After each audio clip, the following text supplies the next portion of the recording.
You're watching Reason and Theology Live. The show concentrates on theological topics, historical matters, and philosophical problems with content ranging from introductory material to in-depth examinations. And now, your host, Michael Lofton. Welcome back to Reason and Theology, everyone. Your host, Michael, on a Thursday, almost afternoon, right around there. Very, very sad development that we're seeing here with the Russian Patriarchate. We have seen with the Patriarchate that it has been going in this direction for a little while now. I covered previously in another show where we talked about how Patriarch Kyrill was very concerned that the Patriarch of Alexandria concelebrated with Orthodox hierarch that Russia does not recognize. And so because of that, Russia believes that, well, now Alexandria has kicked itself and removed itself out of the church because it has celebrated with what Russia believes to be somebody who isn't a hierarch to begin with. So they now see the Patriarchate of Alexandria as in schism, in addition to, of course, the Patriarch of Constantinople, which they also believe is in schism. So we kind of saw this coming, but what happened recently is a group of priests that were under the Patriarchate of Alexandria did not agree with what their patriarch did when it comes to this concelebration. And they have petitioned for Russia to accept them under its patriarchate. And here we are, sadly. Russia has said, okay, these 102 priests, which this is now including over 100 parishes, 102 priests that belong to the Patriarch of Alexandria. Russia is now saying, okay, you guys are under us, and we are now creating a parallel church there in Africa.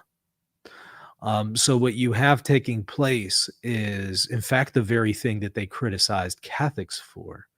Whenever Catholics, of course, created parallel jurisdictions in the Middle East, especially after the Fourth Crusade. And in my opinion, that was a wrong move on part of the Catholics, but we haven't heard the end of that in 800 years. You still hear Orthodox talking about that, and yeah, you know what, maybe rightly so. But the point is, now here Russia is doing the exact same thing that Catholics have been criticized for a very long time, and that is creating a parallel church.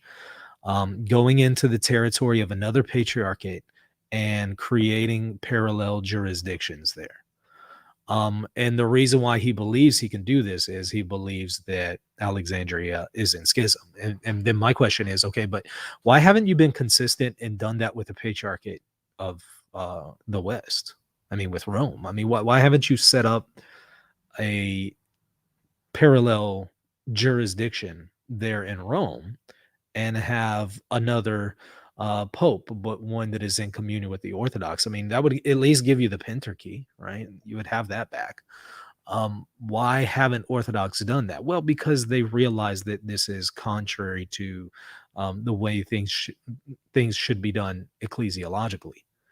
Now, they haven't been entirely consistent because they have historically created some parallel jurisdictions, or at least parallel jurisdictions have come about. I mean, ever since the time of Chalcedon, rightly or wrongly, they've done that. But then when it comes to Rome, they don't want to do it there. Well, here we are, though. Russia creating a parallel church. This is sad for multiple reasons. I'm going to read the article here in a moment showing the news, so, to back up what I'm saying, to substantiate it. But here's why this is, number one, sad for Catholics and Orthodox. Let's start with the Orthodox. Of course, this is sad for the Orthodox because this just further divides them. Some were talking about whenever this schism was created between Constantinople and Russia. It's not a big deal. It happens all the time. They'll be back together soon. No, it is turning into a big deal. It's now more than just Constantinople and Russia. And now when you start taking priests that belong to another patriarch and creating parallel jurisdictions in their territory, you really think that this schism is going to be over quickly? No. No, this could be something that lasts another 1,000 years, just like the problems that we have between Catholics and Orthodox. This could be just another splitting in the church. I mean, how is it that you take 102 priests, 100 parishes that belong to somebody else's patriarchate and create parallel jurisdictions in their territory, and you think that everything's just going to be okay, and we're just going to get back together when there's another, maybe there's another patriarch elected, everything will be okay, it's all fine? No, it's not all fine. This is going to cause serious resentment on the part of Alexandria to say you're now coming into my territory and taking my priests, and you think that everything's just going to be okay. This is just furthering the schism and making it deeper and deeper. And frankly, I don't think that this is going to be resolved anytime soon. This now has the potential of being 1,000-year schism or more. And it's just going to get larger and larger and larger because, look, if now Alexandria and Constantinople are in schism because they celebrated the Eucharist with somebody that the Orthodox, Russian Orthodox believe are outside of communion and aren't actual hierarchs, then it logically follows anybody who now celebrates with Constantinople and Alexandria is now also going to be outside of the church. I mean, by what standard are you going to say, well, these guys are out of the church, but these guys aren't?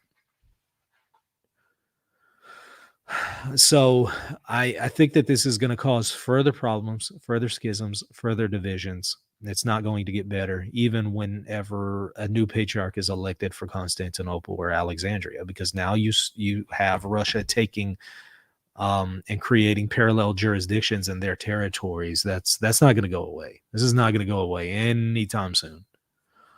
What Russia is doing is the very thing it has accused Catholics of doing. Oddly enough, Russia accuses Constantinople of doing the very things that Catholics do. So it kind of goes both ways. But yeah, this is a really, really sad development to see.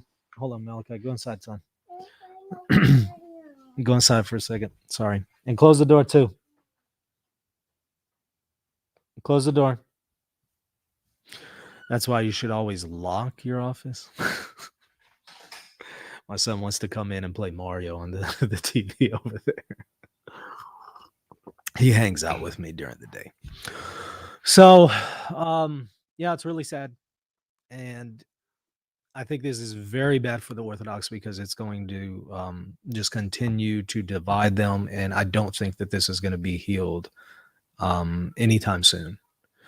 I think at this point, what it would take to heal this division between Constantinople, Alexandria, and Russia is the exact same thing it would take to heal Catholicism and Orthodoxy at this point, because they do have different views on doctrine.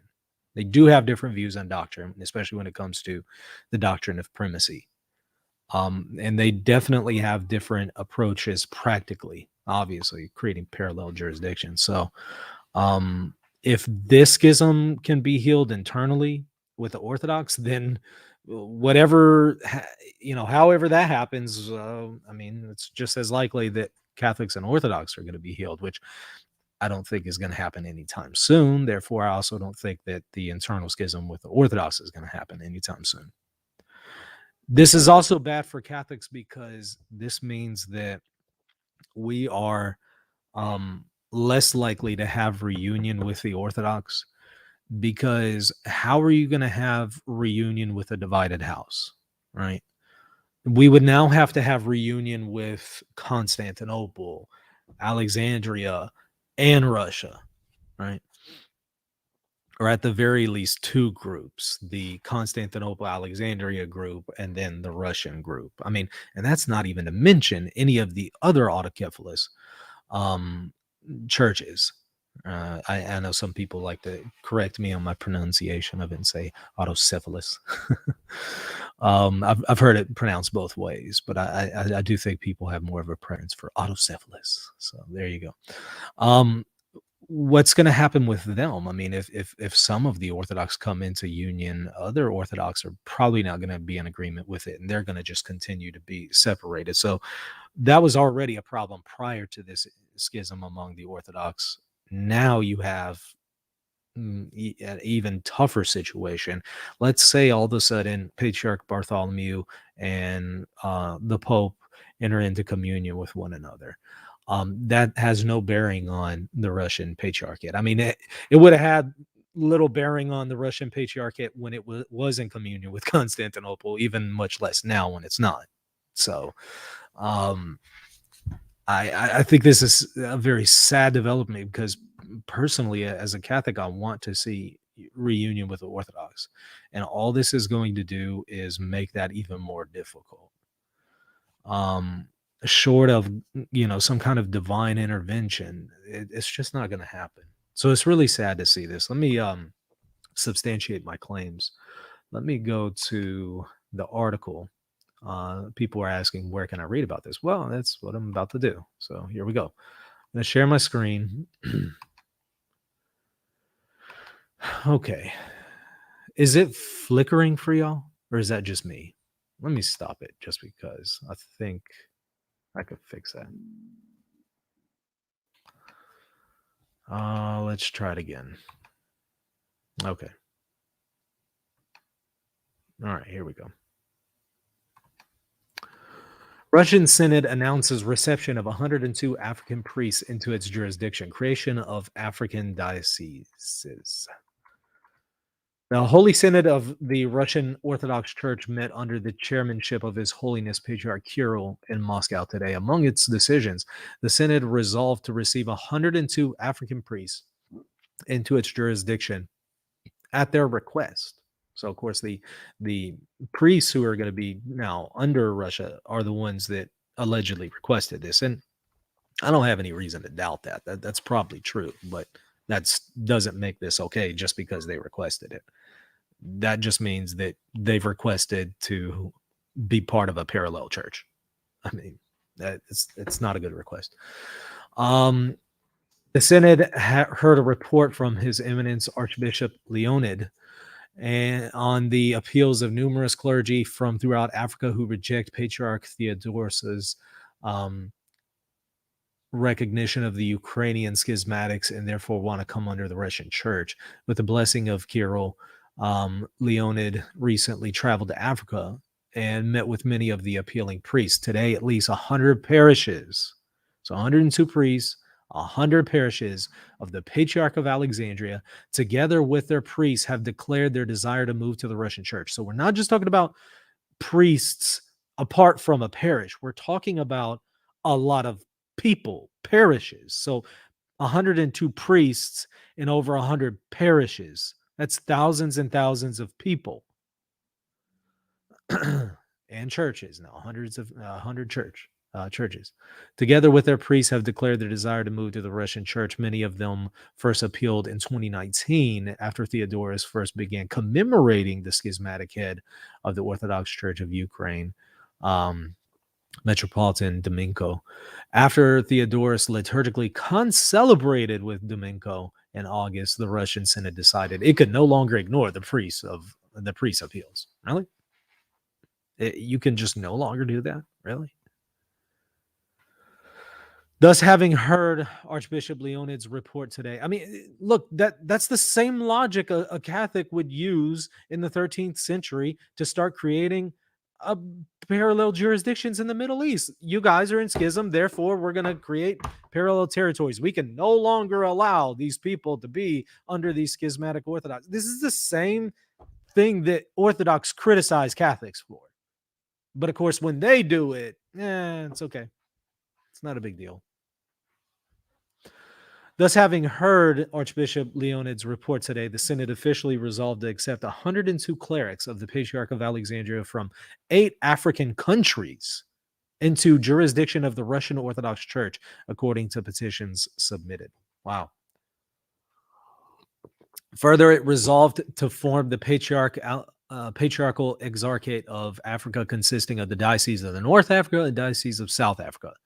Leonid has been named the Patriarchal Exarch of Alexandria. This is a parallel church. I mean, there's no way around this. This is a parallel church in another patriarch's territory. This is exactly what Orthodox criticized Catholics for doing in the Middle East after the Fourth Crusade. Here, Russia is now doing it. Which, ironically, Russia is then doing what Catholics did, but then, ironically, accuses Constantinople of being what the Pope is. I mean, the irony here. This is madness. This is a horrible move on his part. He should have just laid low until another patriarch was elected or something. I mean, wow. To go and create a parallel jurisdiction, a parallel church, is not something that can be reversed easily. I mean, it's tough enough reversing when two groups cease to commemorate each other in the liturgy and cease communion with each other. That can be fixed. That has been fixed before. But when you add this further development of now creating parallel jurisdictions, that's going to make it much more unlikely that there will be some kind of reconciliation. This is just going to solidify the schism. Now, there's another article pretty much to the same effect. It has slightly more information in it, but it's effectively the same. Let me get to it here, see if I can scroll down. Okay.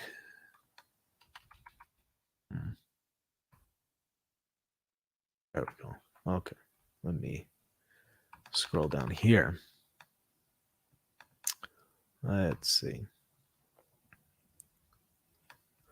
All right. Russian Synod has announced reception of 102 African priests into its jurisdiction from the Patriarch of Alexandria. Among its decisions, on December 29th, the Synod resolved to receive 102 African priests into its jurisdiction. The Synod heard a report from His Eminence Leonid on the appeals of numerous clergy who reject what Theodorus basically did. With the blessing of Kyrill, Leonid recently traveled to Africa, met with many of the appealing priests, together with at least 100 parishes of the Patriarch of Alexandria, together with their priests, have declared their desire to move to the Russian Church. Many of them first appealed in 2019. After Patriarch Theodorus liturgically conciliated with Dumenko in August, the Russian Synod decided it could no longer ignore the priest's appeal. So, I mean, very, very much the same thing that we just read. It's almost word for word the same. But it does add a little bit more information here. Thus, having heard Archbishop Leonid's report, the Synod officially resolved to accept the 102 clerics of the Patriarch of Alexandria from 8 African countries into their jurisdiction. The pastoral responsibility of the Diocese of North Africa includes Central African Republic, the Republic of Cameroon, the Republic of South Sudan, the Federal Democratic Republic of Ethiopia, the Federal Republic of Somalia, the Republic of Seychelles, I guess is how you pronounce it, and all other African states north of them. It also includes the Staropegic parishes of the Moscow Patriarchate in the Arab Republic of Egypt, the Tunisian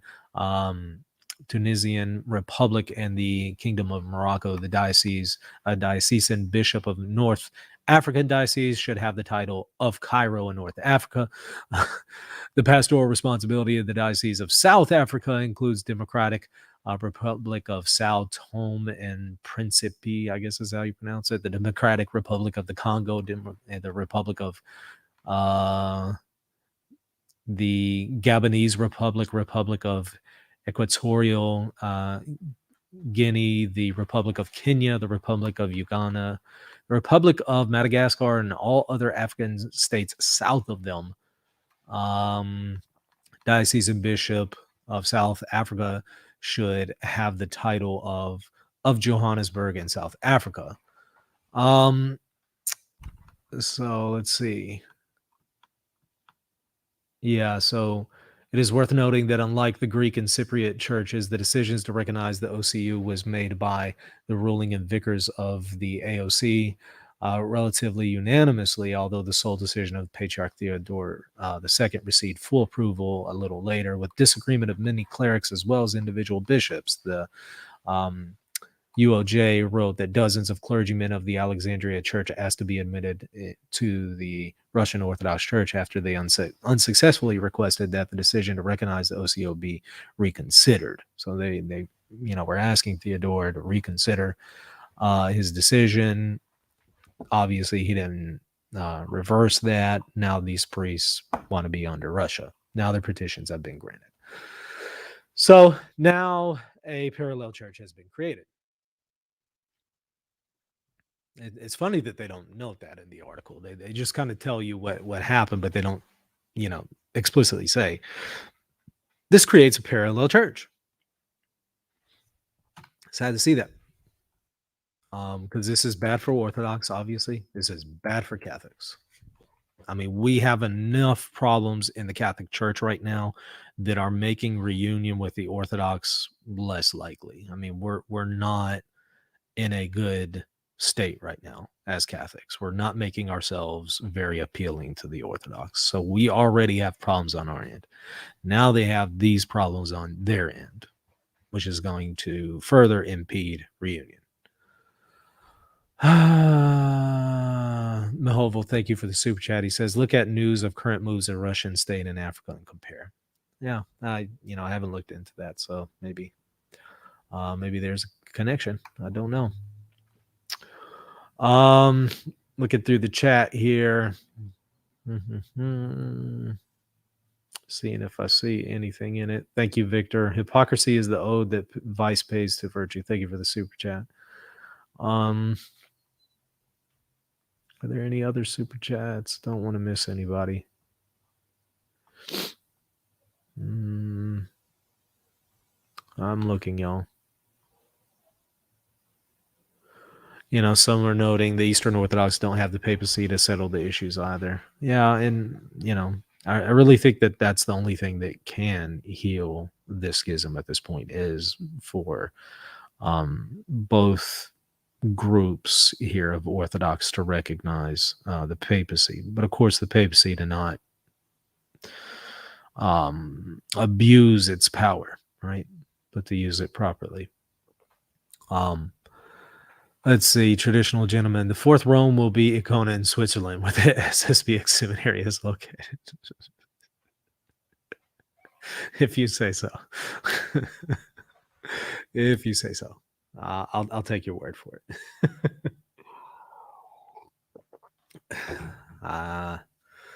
Yeah, so much can be said there. Somebody says, I'm more confused on what it means to be Orthodox, I guess. Well, I mean, this is going to make it more complicated because we can now no longer speak of the Eastern Orthodox.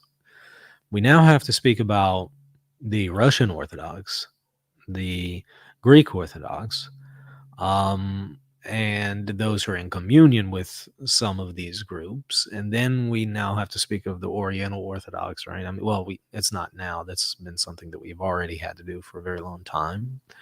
The Syrian Church of the East. There are other Orthodox that are not in union with what we considered the Eastern Orthodox, but it's no longer Eastern Orthodoxy. It's now, you can no longer speak of it as Eastern Orthodoxy. There's a split there. You just simply can't speak of Eastern Orthodoxy any longer, unless you're talking about Constantinople's group, those who are in communion with Constantinople, but that leaves out half of the Orthodox in the world, which are Russian Orthodox. So you now have to speak of the Russian Orthodox as distinct, as a communion distinct and a church distinct from, and we're not talking about a local church. We're talking about a parallel church distinct from those who are in communion with Constantinople, even though some who commune with Constantinople, Russia is still communing with inconsistently. So some are going to say, well, this is a partial schism because you still have some groups there that are on both sides. Well, taking this action that Russia is taking, there's no way that you're going to be able to remain neutral. At some point, people are going to have to pick sides. This is not going to last very long. But especially when you start creating parallel jurisdictions, that's going to cause some serious problems.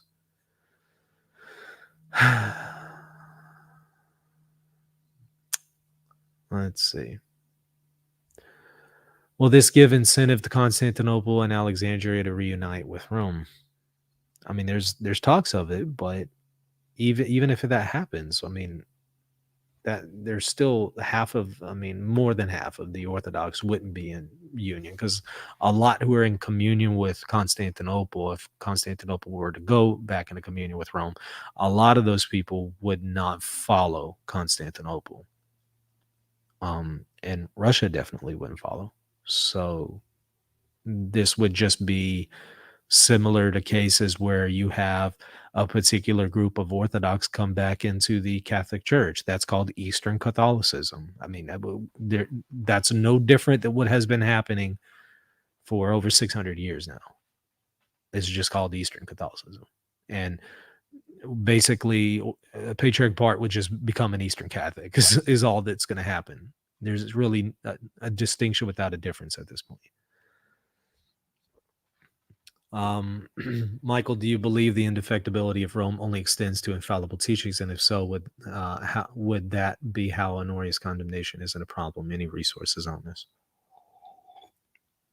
This is a large part of what I'm writing about, with my dissertation. So stay tuned for more. But I'll say that absolute infallibility is guaranteed for ex cathedra teachings, but a general protection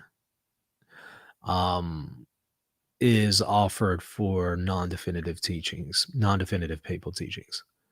So not an absolute infallibility, but a general protection from harmful error. So there's a general safety there, even for non-definitive teachings. And that's not something I'm making up. You could see the manualists confirming that. You could see John Paul II authoritatively teaching that in his magisterium. So you're actually bound to believe that as a Catholic. It's not even an option. You're required to assent to that. Now, when I say believe, and I say assent, obviously I'm not talking about the assent of faith. I'm talking about submission of intellect and will. I'm using the term belief there in its loose sense, not in its technical sense. Somebody the other day corrected me on that, as if I'm not aware of that distinction. Seriously? I mean, this is one of the things I'm writing about in my doctoral dissertation. I'm aware of the distinction, but I'm just using terms in a way that people generally use them. That's all. It's so funny. People try to tell me that, correct me and try to explain to me ABC, the ABCs of the magisterium, as if it's new information. I always get a kick out of those comments. Well, as far as the case of Honorius, I'll note, as others have noted, that John the Fourth, I believe, wrote an apology for Honorius before the Sixth Council, and showing that he actually didn't teach the monothelite heresy, and Maximus the Confessor also took that position. And frankly, that does appear pretty convincing, especially what John the Fourth wrote in his apology for Honorius. What does that mean then with the Sixth Council? Does that then mean the Sixth Council erred? The problem is the Sixth Council didn't even consider anything to the contrary. It didn't even consider Maximus or John the Fourth. Didn't even debate this. This wasn't even debated. It was just merely pushed on the church. And the bishops just accepted it there. Can we still call his negligence heresy? I mean, I'm willing to concede that there's some negligence there, sure. Can we consider someone who is negligent as a heretic? If you're going to call that heresy, it needs to be distinguished from the other heretics that are mentioned at the Sixth Council, because those people weren't just negligent. Those people were actually teaching heresy. So maybe we can say the Sixth Council didn't err. It's just what it understands to be heresy in the case of Honorius is negligence, not actual false teaching. Whereas when it speaks of others, like Pyrrhus or somebody, it's actually talking about false teachings. That's the only way that I know how to save face for the Sixth Council on that. Now, of course, the Sixth Council is not protected from error in its judgments on people, right? That's not something that's divinely guaranteed. The magisterium's judgment on an individual is not something guaranteed by the Holy Spirit. But it's incredibly unfitting that the Holy Spirit would allow it to make such a bad judgment, but not impossible. So I want to say that maybe it's correct in saying that he was a heretic, not in the sense that he taught heresy, but in the sense that he was negligent and allowed heresy to be fostered. It's the only way that I can save face for the Sixth Council in light of the fact that it's pretty clear Honorius did not teach anything heretical. So that's kind of the way that where I'm at right now in reconciling those two things. But you know, I imagine my view will continue to develop. You know, I'm still considering issues and trying to take in all the data. But that's where I'm currently at on the matter. Let's see.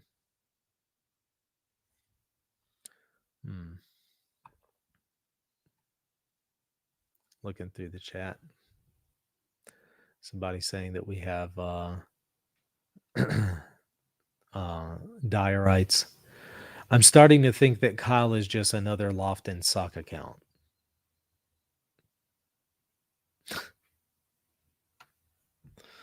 I hope that's a joke.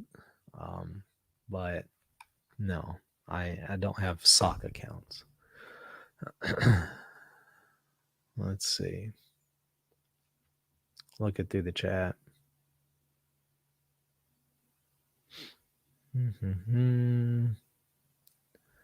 Trying to see if I can spot anything. Jedediah, J. Dyer's bombing your Telegram chat group. This guy's so desperate and ridiculous. How old is he? I mean, this is a grown man still acting like a teenager. Wow. So now I have to go and deal with that. I'll just remove him from the group and block him. But wow, really? I can't believe that he has to take this things so seriously. On the internet, not in person. I've never been visited by J. Dyer in person, and I make it no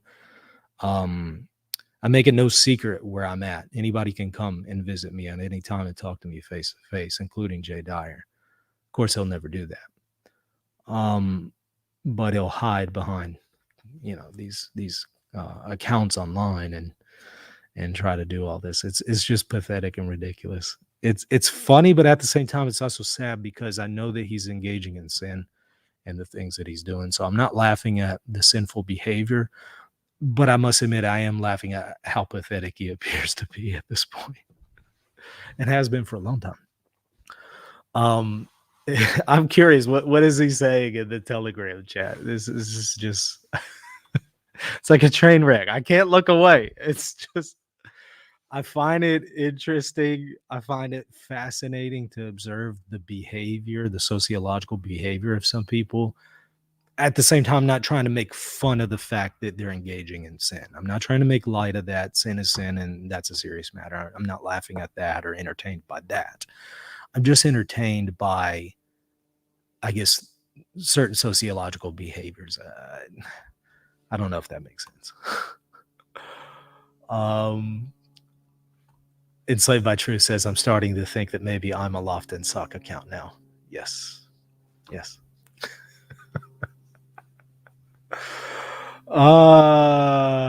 Jay in the chat says, different Jay. Incidentally, I'm a convert. Dang, I'm Michael, y'all. Right. Right. And anybody who's a convert has to be a sock account. Nobody could possibly ever convert from Orthodoxy to Catholicism. It has to be a sock account that I created. Right. The funny thing is, they got so hung up on this account of an Orthodox priest who said he's converting to Catholicism partly because of my material. I didn't think a whole lot of it because I get that message dozens of times a day. Not always from a priest, but maybe they are, maybe they aren't. I don't know. But I get messages nonstop every day where people are leaving Orthodoxy, converting to Catholicism, leaving Protestantism, converting to Catholicism. So I didn't really even think twice about it. I just, okay, this is, I mean, great for him. I'm not making light of the fact that somebody's converting or saying I don't really care. That's not what I'm saying. But what I'm saying is it happens so often that I don't really think twice about it because I have other things I'm taking care of in my life anyway. And I get this kind of message often. Of people converting from Orthodoxy to Catholicism. So I didn't really think much about it. But evidently they felt very threatened by the fact that perhaps an Orthodox priest is leaving Orthodoxy for Catholicism. So they go and dox the guy and try to find out who he is. And I don't know how they said that they found a phone number and email for him, but they tried to call it, and evidently the person who created the account closed it. You know what? He probably made the right decision. If you have psychos that are constantly doxing you and trying to find out who you are, and you haven't transitioned yet to Orthodoxy, to Catholicism, yeah, you probably ought to cancel your account for the moment because these people are crazy and they're going to try to go and contact your bishop and all that when right now you're trying to transition to Catholicism. So if that account is legit, I don't know because I haven't given it any thought to look into it. But if that account is legit and it's actually an Orthodox priest converting to Catholicism, I would imagine that he would cancel his account because you have these psychos that are trying to dox him. So, I mean, how is that so hard and far-fetched to believe that an Orthodox priest that is converting to Catholicism would close his account because psycho Orthodox bros are trying to dox him? I mean, is that really far-fetched to believe? I mean, it seems that that's a lot easier to believe than that I created this account to make it look like that there are followers. Are you kidding me? How childish is this? It's ridiculous. Oh boy. And I have people messaging me, Michael, is this true? Did you really create this sock account? Are you kidding me? Are you serious?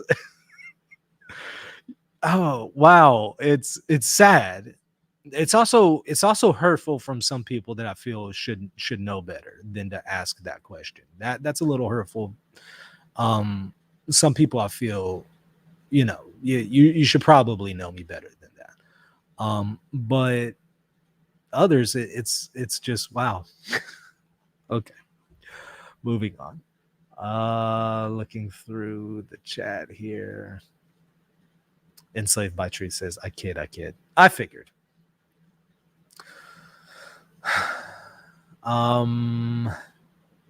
Will Martin was a priest for Christ. So that's the anonymous account, right? The guy who closed his account. A priest for Christ accepted into the Russian Patriarchate after he was died. I don't know. You know more about him than I do. I couldn't have told you the name of the account until you mentioned it. I've seen it before, but again, I don't think about it long enough to actually remember the name of the account because I get that message often. Now, again, maybe not from priests, I don't know, but I get the message of people converting very, very often. I'm not saying that to gloat or anything. I'm just simply saying that is the fact. There are a lot of people who are leaving Orthodoxy for Catholicism. There's also a lot of Catholics who are leaving for Orthodoxy. I mean, it goes both ways.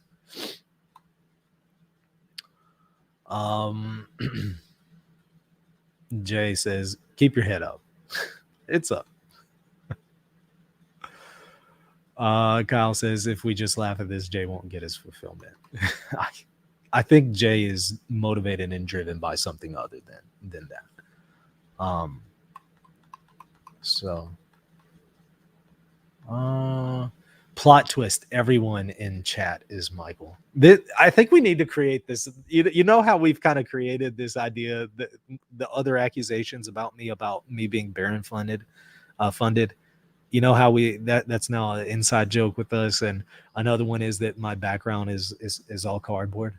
That that it's all cardboard, that they're not real books. They're now inside jokes based on these actual accusations that Ubi Petrus and Jay Dyer et al. Have actually made. Now that this is a new one, that everyone in the chat is a sock puppet account. Everyone. Michael, you live in Louisiana. Yeah, I live in Monroe, Louisiana. I make making no secret where I'm at. I'll even tell people where I'm at if they want to come and meet me and talk to me in person. Have you encountered voodoo people? I hear it's big there. That's more in New Orleans. I'm in northeastern Louisiana. I haven't really seen any voodoo here, but you go to New Orleans, it's pretty big there. Enslaved by Truth says Dyer probably made the account. I don't know. I have more important things to deal with in life than any of this petty drama. The only reason why I even brought it up on Twitter is because Paul talks about exposing deeds of darkness, and what this person is doing is sinful and evil. And often I do overlook whenever Dyer and other people do this and have done it for over 2 years. Every now and then I'll post something. A lot of times I overlook it, but you know what? I can't just continue to overlook this forever. People need to see what's being done. Let's see. Taste says that he's Michael Lofton. What's that? I'm Negan. Is it Negan? I think it's Negan, right? From The Walking Dead. I'm Negan. We're all Negan. The real Michael Lofton is the friends we made along the way.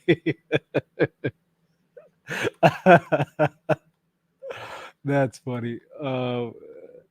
Jay, we're Michael Lofton. Tracy says Michael often doesn't understand Orthodox ecclesiology enough to comment on this, but he means well. Yeah, okay. It's easy to say that in a chat. How about you explain to me how I don't understand Orthodox ecclesiology? Tell me exactly what I don't understand. First of all, there isn't Orthodox ecclesiology. That shows that you don't know what you're talking about. There isn't Orthodox ecclesiology. There are Orthodox ecclesiologies. There isn't one Orthodox ecclesiology. Anybody who speaks that way, you already know that they're an amateur. There are Orthodox ecclesiologies, and I understand them. I'm very familiar with them. What exactly do I not understand? I mean, put your money where your mouth is. Back it up. Give me examples. It's not enough to just tell a person that they don't know what they're talking about and simply say that. You actually have to back that up. Let's see. Can the Ukrainian Orthodox Church come into communion with Rome? I mean, it could. I'm not exactly sure that that's going to happen, but it could. Let's see. Looking through the chat.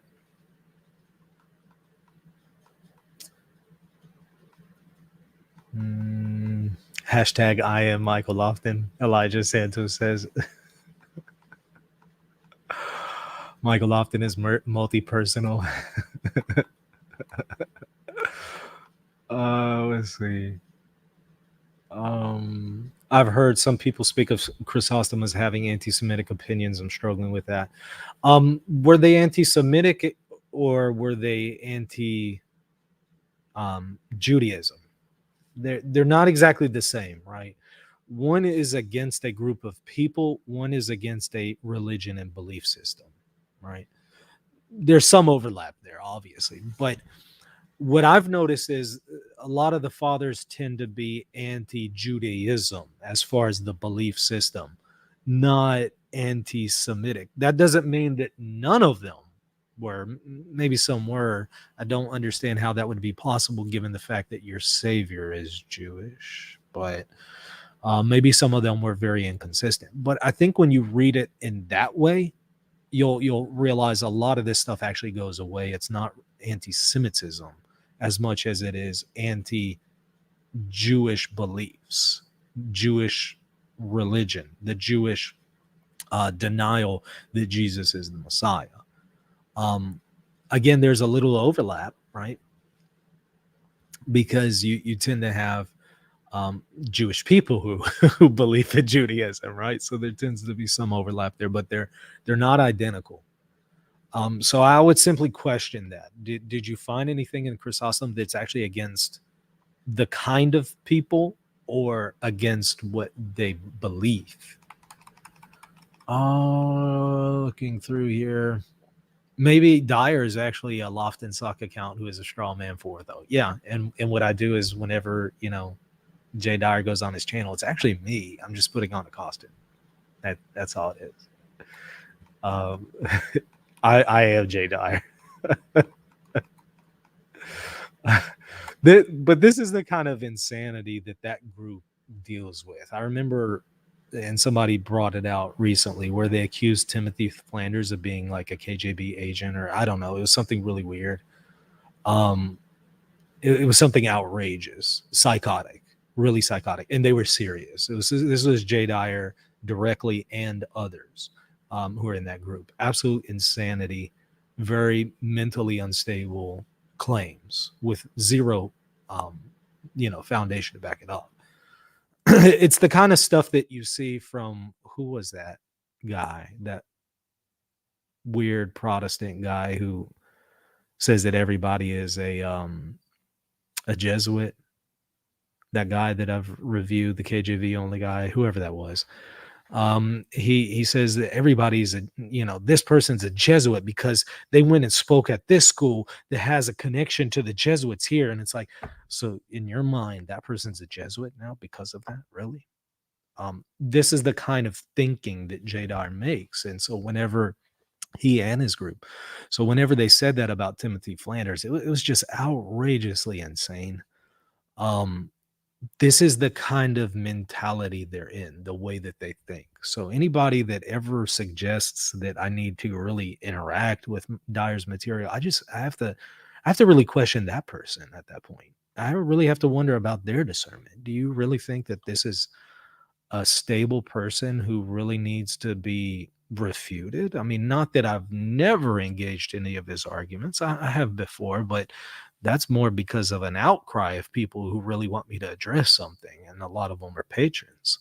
But just a random who wants me to address something, I kind of have to question their, sanity. I mean, how are red flags not, how are alarms not going off when you see this stuff from him? Shouldn't that make you think? I don't know. Jay Dyer's made accusations about other apologists too, not a new thing. Yeah, I mean, he does that to everybody. I stayed Catholic and didn't go EO because of this channel. Tay says, well, I appreciate you mentioning that and hearing that. Victor, remember, Michael, you do it for more views. Yeah, somebody told me that Jay Dyer is saying that about me, that I just posted this about him, his lie about me. Then I'm doing it for more views because my channel's dying. They'll just say anything. Somebody else rightly pointed out, but the channel's actually really growing. So whatever. Thank you for the super chat, Victor. Chris, thank you for the super chat. What if Pope Francis is right? Right about what? Not sure what we're talking about. Not only is the background bookshelf CGI or cardboard, it's also Michael Lofton. Yes, man, you're perceptive. It is. The books are actually me. Y'all are hilarious.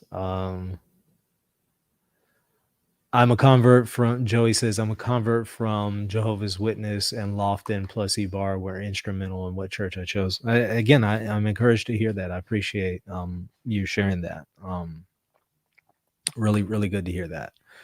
And let's see. I think I see another super chat here. Absurd scandal. Is it theoretically possible for the Pope to be an alien reptilian sent on a scouting operation to prepare worldwide invasion, or is it prohibited by the charism? It is possible. It is possible. It is possible. Not sure it's likely, though. They're bearing false witness against Michael. Yeah, that's actually what the Bible calls it. It's one of the 10 Commandments. I'm not sure why a person who has devoted their life to Christian apologetics doesn't mind breaking one of the 10 Commandments.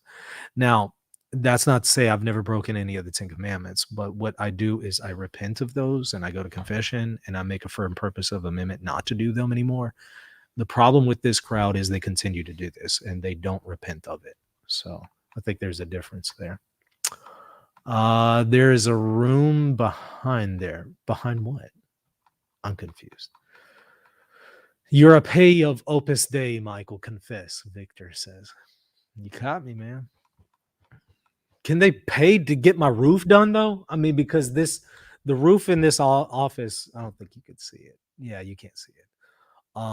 I drywalled the walls, but the roof still needs to be done because when it rains, there's not a whole lot of barrier between me and the rain. So you can hear it on the microphone. Can Opus Dei fund that for me, please? Please. It will cost about, depending on who I would use, but it would cost about $3,000 to $3,500. So it wouldn't be that much. If they could just write me a quick check for $3,500, that should cover the material and labor. It's 900 square feet, so 900 square feet at the top has to be done. 3,500 I don't think is that bad of a deal. So yeah, Opus Dei, if you can cut me that check, I would greatly appreciate it, so that whenever I'm doing my shows and it's raining, you don't hear this loud kind of static sound. All right. Michael revealed his location. Michael docs Michael. Yeah, I don't make it any again secret where I'm at. Again, you can come and talk to me in person if you need to. I don't make that a secret. And then of course, if somebody's coming to do more than that, just remember that we have a lot of guns in Louisiana. Don't forget that. And there is a law called Stand Your Ground, so be aware of that. Let's see. Hashtag I am Michael Lofton. Hashtag we are Michael Lofton. Hashtag all is Michael Lofton. LC says, I too am Michael Lofton. Got him. I was bait all along. God bless y'all. This is great. I'm Spartacus, Will says. Not sure where that one came from. What else we got in the chat? Tay says, it's funny because I've met converts who Lofton has helped convert.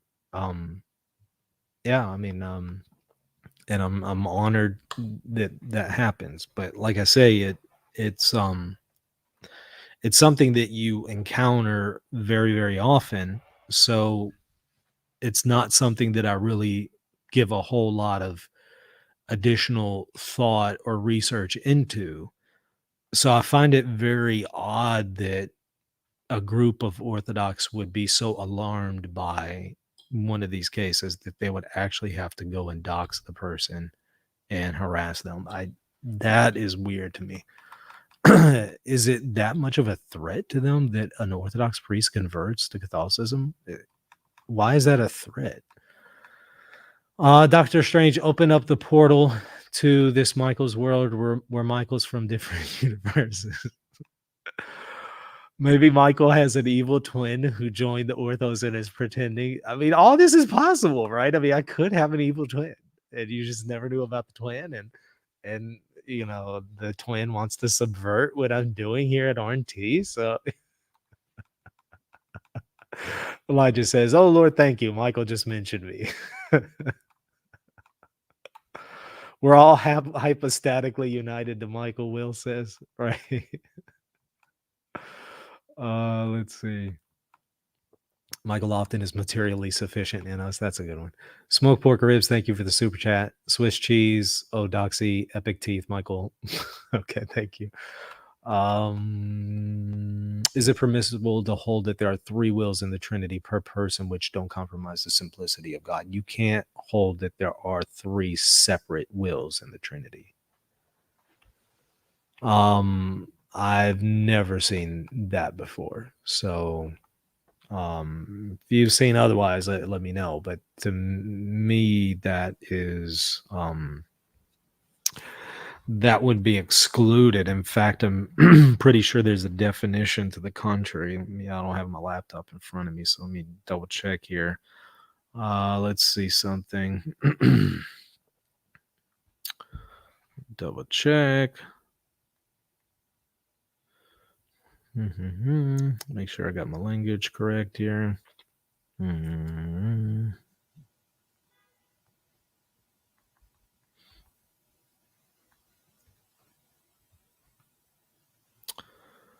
Let's see. I'm trying to find it from the Sixth Council. If any of y'all recall from the Sixth Council, the part I'm talking about here.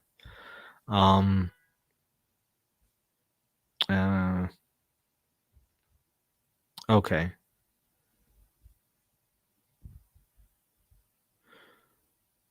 Yeah. One will, one operation. Let's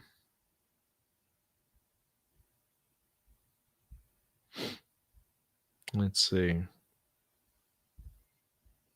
I'm trying to find the actual part in him, in the Sixth Council. I'll have to look further in, and I'll probably just put it in the comment section, or maybe even just do a show on it. I'm sorry that I don't have it in front of me. Let's see. Can you explain the hypostatic union? I mean, yeah, that's going to be a hypostasis. So, it's going to refer to the two natures in union with the one person. So you can look further into this, of course, at the Council of Ephesus, where this is really hashed out. But two natures, one hypostasis. And of course, hypostases in this context refers to a person. Of course, hypostases in some other context could have meant nature, just depends on who was talking.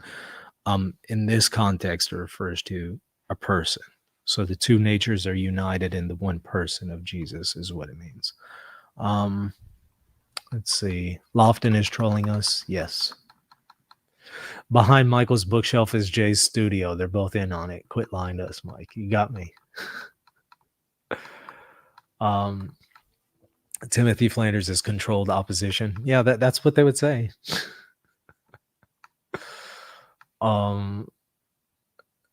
So Bishop Barron's funding included attack sock accounts against Michael to gain sympathy. Exposed. Right.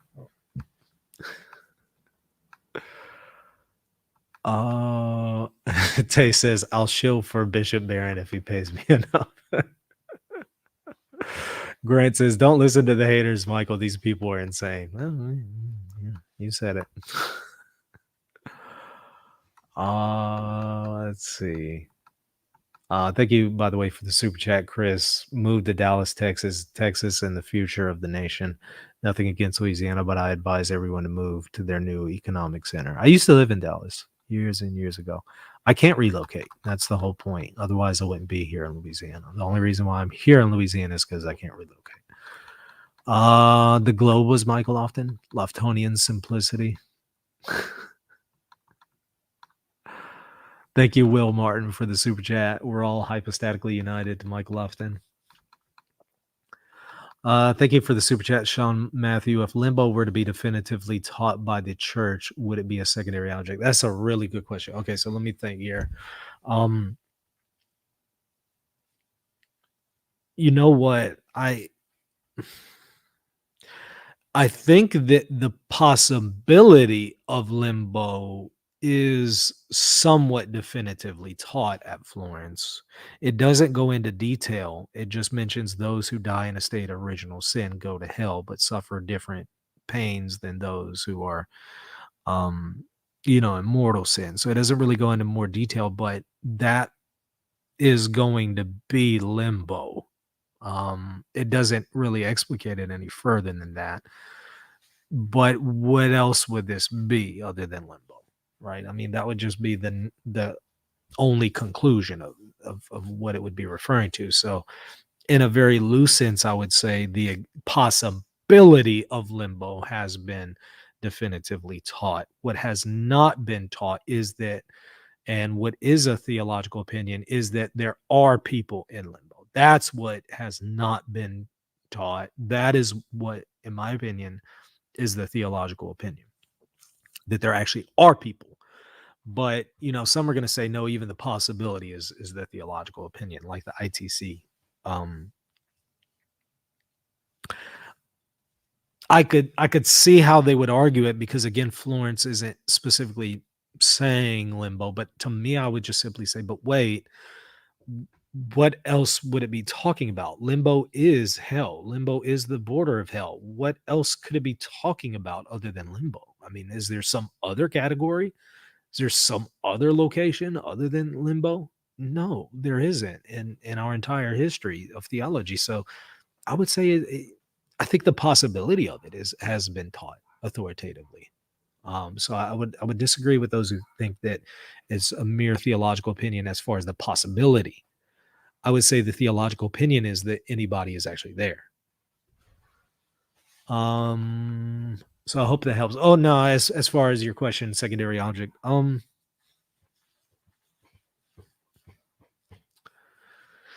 For it to be a primary, you would have to say it's implicit in scripture somewhere, or sacred tradition. And I can't say that it's, since I don't accept part and partum, I can't say it's implied in scripture. That doesn't mean that it is, and I'm just giving you my opinion that I don't think it's implied in scripture. So I mean, I would put it as a secondary object. But if the magisterium were to come out and say, no, Michael, you're wrong, one day it's a primary object, fine, whatever. I'll accept whatever the magisterium says. But if you're just asking my opinion, I think it would be a secondary object. I think it is something that is logically connected to things that are in scripture. Therefore, it would be secondary object.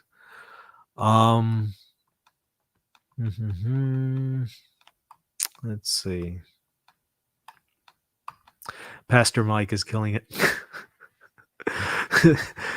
For some reason, people lately have been calling me Father Mike and Pastor Mike. I think it's kind of funny. Let's see. Loftonian nuance.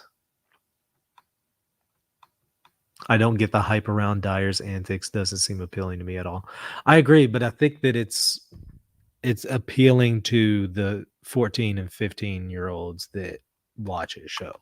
Not all of them. There's exceptions, right? We have some young people watching the show, but they're not that way. But I think generally people who are in that age group who don't have a real life yet, they don't have wives or houses or children, they don't have real responsibility, that's the kind of stuff that's appealing to them. Which is very odd. I don't know. When I was 14, 15, that wouldn't have appealed to me.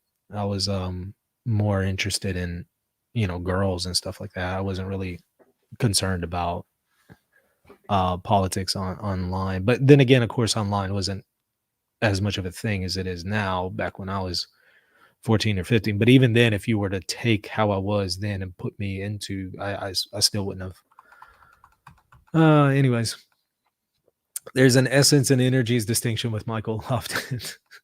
Thank you, River Run. I hear Jay is spamming up the Telegram chat at this moment.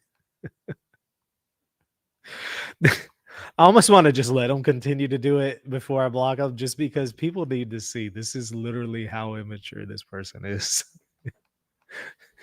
Shouldn't that tell you something? Have you seen John Herod's Online Catholics as Muppets thread on Twitter? It's hilarious and also true. Thanks for the hard work. Thank you for the super chat, by the way. I have not. I've never heard of this. I have no idea what you're talking about. Online Catholics as Muppets? What? I'll have to take a look at that. Do the Byzantine Catholics follow the Gregorian or Julian calendar? I've never heard. So you're talking about the Eastern Catholics? I've never heard of any of them follow the Julian, but I definitely haven't looked deeply into this or anything, so I could be wrong.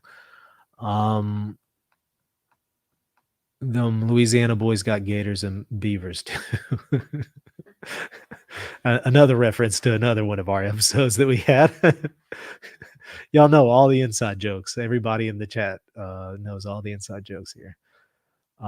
We are Michael Lofton. We are many. We are Legion. Let's see. So Tony asked a really good question, and you know what? I can really relate to it in many ways, currently and many times in my past. Any advice for someone that is in the hardest spot of their life and God seems to be silent? Well, you know, I haven't spoken about any of the details, but I've gone through a really bad tragedy recently, and what has helped me, if you're asking for advice, try to get into your routine, try to do normal things. Don't close yourself off and just shut yourself down. That's not going to help. It's just going to make it worse. So just try to be normal and do what you normally do.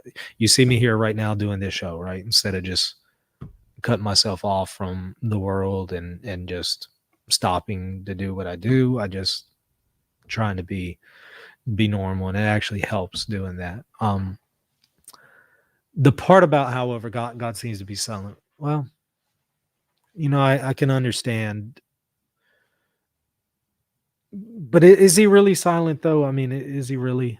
I'm sure you already know this, but God is crying out to us in creation in many ways. I mean, number one, creation testifies to his existence, but I think that God allowing physical evil in the world is also God crying out, "You are fallen. You're in a bad state, and you need me." So is he really silent? I don't know how else to make sense of creation and evil in the world other than there is a good and he's crying out to us. But silent, I mean, we're not going to hear him generally audibly, right? And then, well, maybe you're talking about him communicating to us kind of internally where you feel it's God speaking to us. But I mean, how can you ever know that that's God anyway, right? I mean, that could just be your subjective opinion on your own thoughts and your own feelings.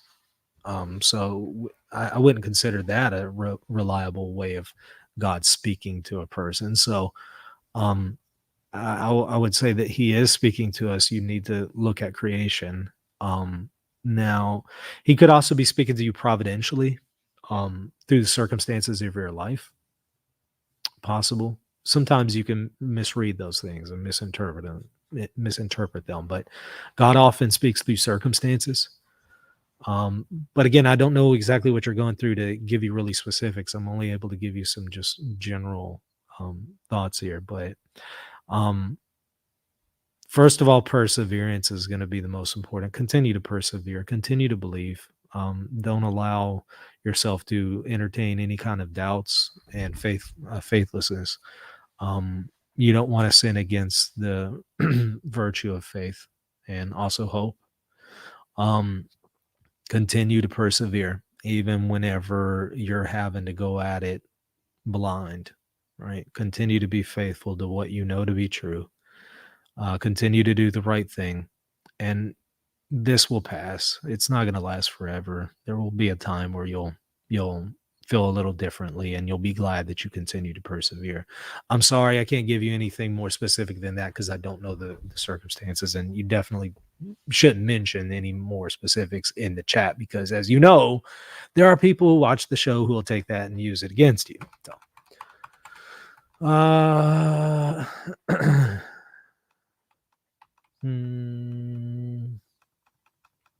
Michael is a Sigma. What is that? What is this? I don't know all this stuff. I don't know what that is.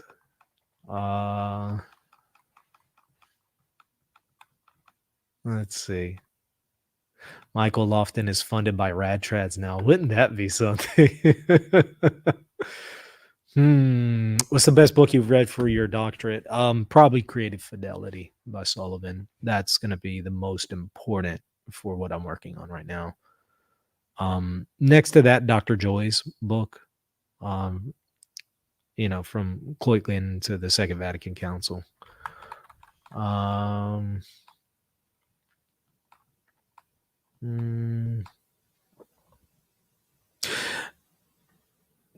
It's related to my doctorate, though, but the dissertation written by Dr. King on the authoritative weight of non-definitive teachings is probably the best, but it's not. It's probably the best I've read on the magisterium, but it's not directly related to what I'm writing about. So, but I figured I'd be amiss if I don't mention it. Pull a book off the wall. Oh, this is great. Let's see. There we go. And can you see the gap there where it's now missing? Can you? Yeah, there you can see it. Here we go. Pull the book off the wall. But see, you're Missy.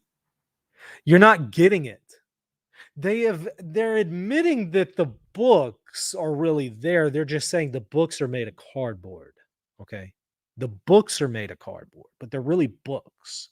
They're just books made of cardboard, including the pages within the books are made of cardboard.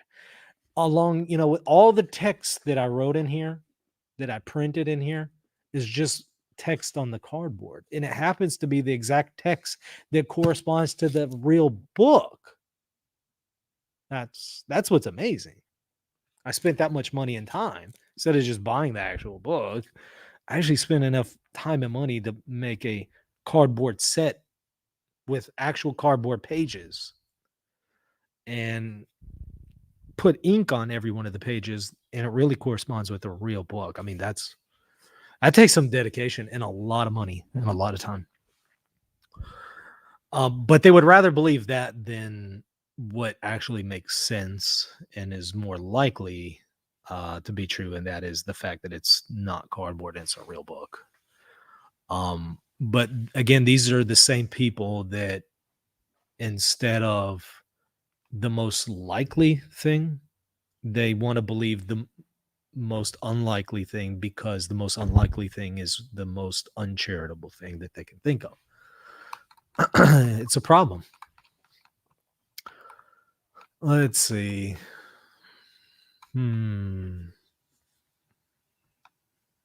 So how are the three persons actual persons that they don't have their own wills? They have the one will, the one divine will. It's not like one of them is missing it or something.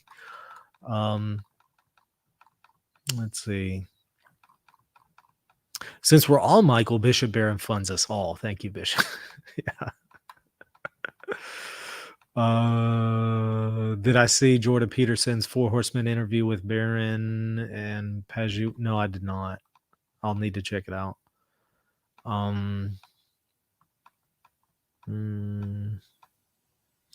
Jonathan, thank you for your response on Chrysostom. By the way, your channel has played a huge role in my conversion from Protestantism. Your attention to detail and theology has been so helpful. I appreciate that. Thank you. And it's very encouraging to hear that this is beneficial to people. It helps offset all the toxic, nasty people I have to deal with every day. Let's see. Looking through, if limbo is a part of hell and death and Hades are thrown into the lake of fire, where do those in limbo go after the day of resurrection and judgment? When it speaks about death and Hades being cast into the lake of fire in the book of Revelation, I've understood that to be the hell of the damned part of Hades, not necessarily the hell of limbo of infants being cast into there. I've understood it to be referring to the part of Hades that has the damned in it is going to be cast into So I think it's talking about people, not a physical location. I mean, how do you put a physical location inside of a? I mean, I guess God could, right? I mean, he could carve this territory out, put it in, but I don't think that's what's being said. I think he's talking about a group of people, and he's talking about the group of people who are in the damned part of Hades. When's the next comedy hour? We need to do that. We really maybe tonight. Maybe tonight. It's a good idea.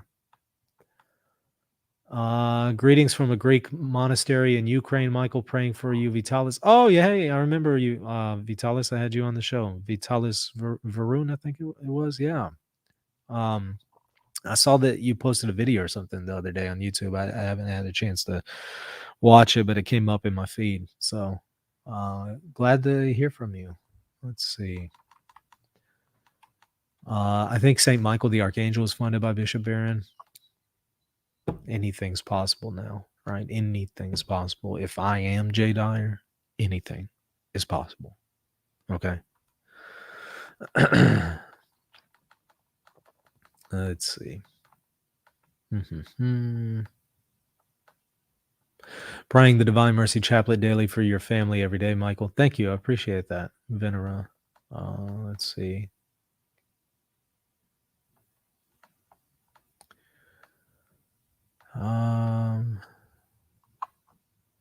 Looking through. Will there be any more set of contest content on RNT, or is RNT done with that? I mean, maybe. I haven't really felt a pressing need to really address set of contism specifically. But if it becomes more pressing, yeah, I'm open to it. Is there a need? Seems like the greater need is with people who are SSPX leaning, who are going to just leave the church altogether. I don't think that group is really going to go set of contests. I think they're just going to leave the church altogether.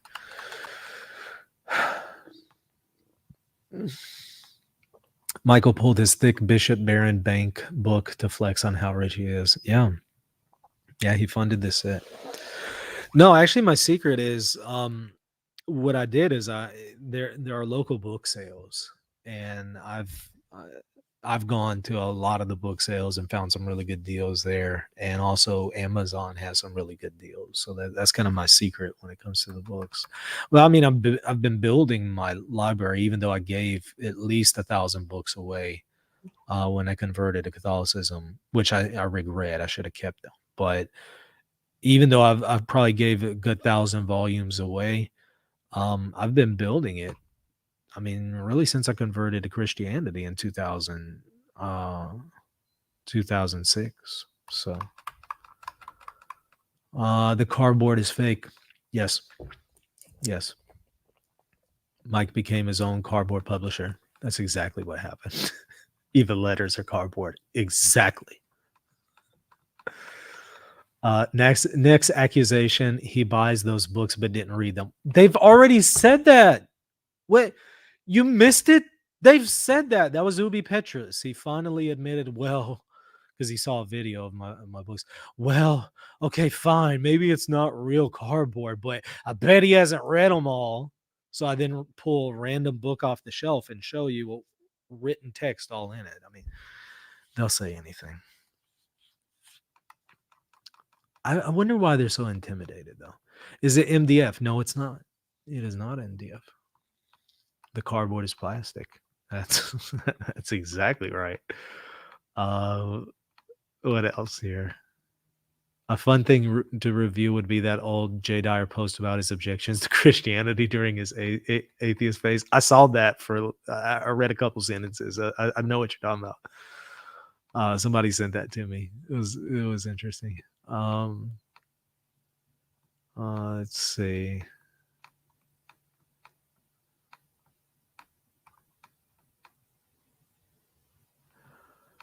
Somebody says Saint Marcel Lefebvre, pray for us. You know what? I mean, I don't know where he is. I hope he's in heaven. I'm inclined to believe that he is, but I don't think that he's a saint.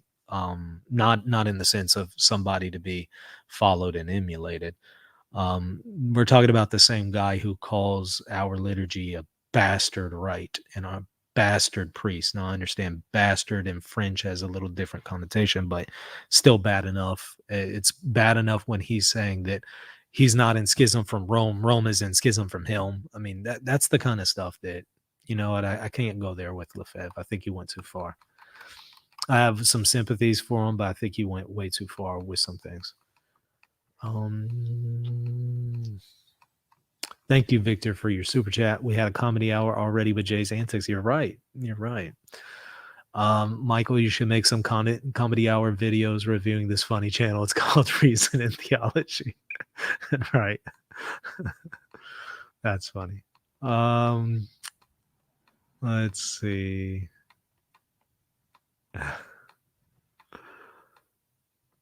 There's a need to address SSPX. Yeah, I've been doing some videos related to their problems, the problems of their ideology. Yeah. What else? Looking through the chat.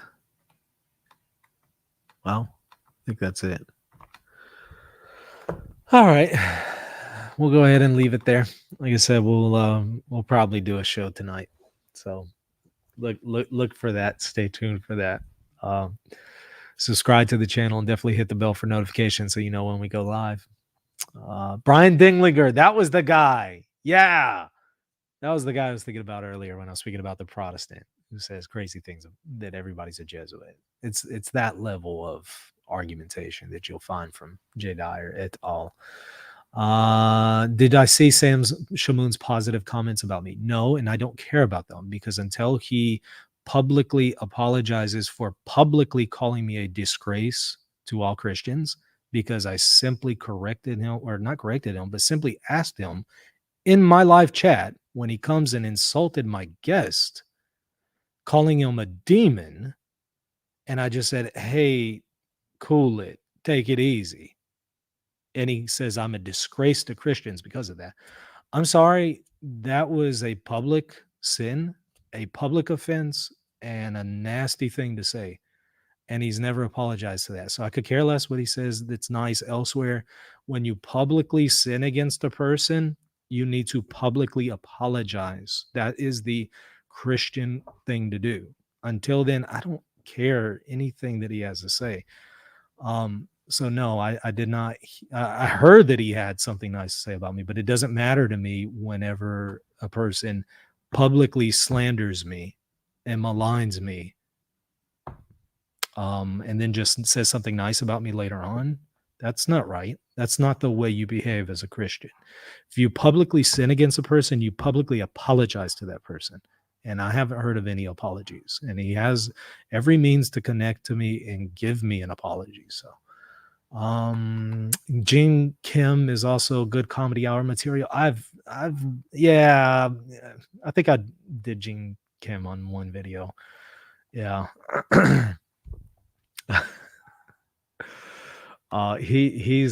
He's on another level. But his videos are so long and there's just so much there that it would just take way too long to, it's not as fun as somebody like Steve Anderson. So all right, y'all. Well, again, don't forget to subscribe and definitely hit that bell for notifications so you know when we go live next time. And also check us out, patreon.com/reason and theology, if you want to support what we're doing here. We'll see y'all later. God bless.